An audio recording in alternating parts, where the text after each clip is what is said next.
আমার এক দুঃসম্পর্কের খালা সবসময় বলতেন কাজের লোকগুলো হলো বেইমানের জাত, এদের পায়ের নিচে রাখা উচিত। শেষ বয়সে তার ঠাঁই হয় সেই কাজের লোকদের কাছেই। সন্তানদের কাছে ওনার অবস্থান কাজের লোকের কাছাকাছিও ছিল না। আমার এক ফুপু ছিলেন, কারো ভালো দেখতে পারতেন না।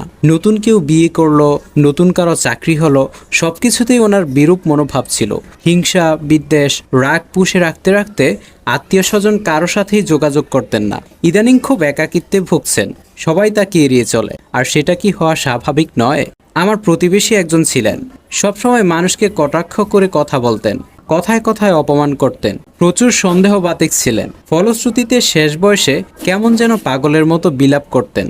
অদৃশ্য কাউকে যেন অভিশাপ দিতে দিতে একা ঘরে মৃত্যুর কোলে ঢলে পড়লেন। এমনকি অবস্থা এমন তৈরি হয়েছিল যে ওনার লাশের খবরও পাওয়া গিয়েছিল মৃত্যুর প্রায় 2 দিন পর। আরেকজনের কথা মনে পড়ে, সম্পর্কে না যাই, তার অভ্যাস